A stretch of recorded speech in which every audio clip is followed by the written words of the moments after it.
Hello po sa inyong lahat mga ka-crypto. Ako po si Pinoy Crypto Trader at sa video na ito ay atin po pag-uusapan ang tungkol dito sa isang Japanese crypto exchange kung saan sila po ay na-hack ng malaki po yung na-hack sa kanila at ang nakuha po ng hacker ay umaabot po ng $305 million. Kaya malamang ito po ay nakakaapekto. Maaaring ito po yung nakakaapekto sa buong crypto market ngayon kung bakit walang gaanong paggalaw na ating naoobserbahan ngayon.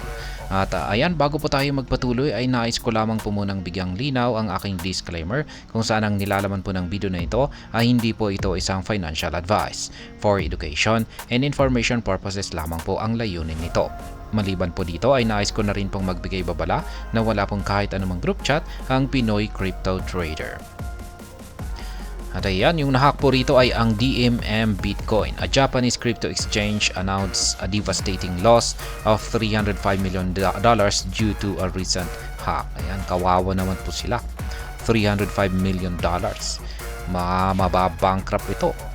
Ayan, kung sakaling baka tuluyan na po silang mabankrupt kung ganyan po talaga. Kung siguro pag lahat ay sinimot ng hacker. Yan, DMM Bitcoin. Siguro naman ay baka wala naman po siguro sa atin ang gumagamit dito ng DMM Bitcoin kasi isa po itong Japanese platform.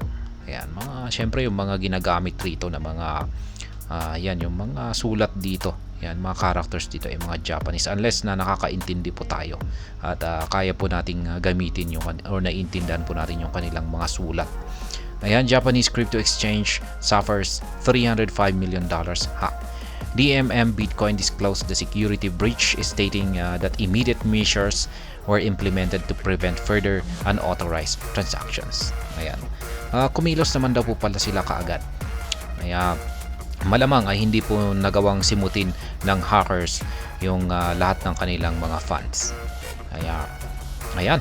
At na-prevent po nila yung kahit anumang unauthorized na mga transactions.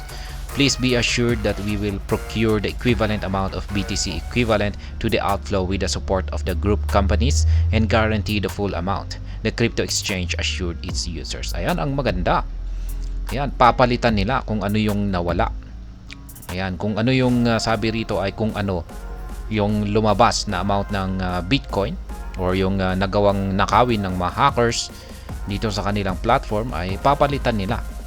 Ganon din yung kanilang ipapasok at ibibigay po nila sa mga naapektuhan na kanilang mga users. Kaya yan po talaga maganda.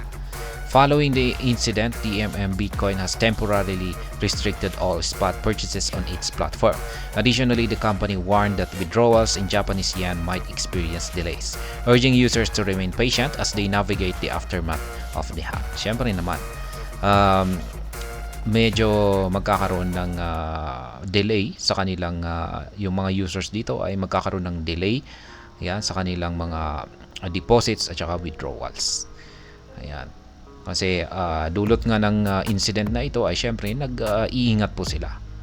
Kaya ayan, temporary na rin po nila na pinatigil lahat ng mga purchases sa kanilang platform o yung mga bumibili ng mga cryptocurrency sa kanilang platform para ayusin pa muna nila ito.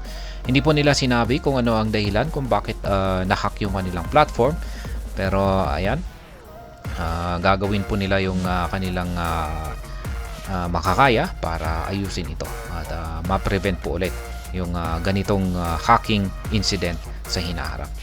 Pero yan, masasabi ko po talaga ay ganyan po dapat talaga ang mga exchanges. Dapat kung ano yung kung na-hack sila ay palitan nila. Kasi meron po kasing mga ibang mga exchanges na kung pag na-hack sila ay wala na. Hindi kawawa yung mga users. Wala silang hindi nila mapapalitan 'yan. Kaya luging-lugi yung mga users.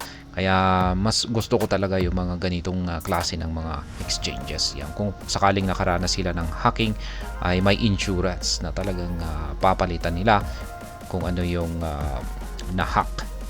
Kaya ayan, At hanggang dito na lamang po tayo sa video na ito mga ka-crypto. Sana po ay inyong nagustuhan ang aking paliwanag sa video na ito.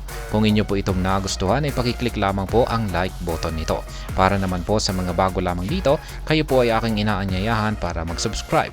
Pakiclick na rin po ang bell icon nito dahil ito po ang siya magsisilbing notification nito sa mga bago kong videos na akin pong ina-upload sa aking YouTube channel na ito. Marami pong salamat sa panunood. Ingat po tayo lagi at God bless po sa ating lahat.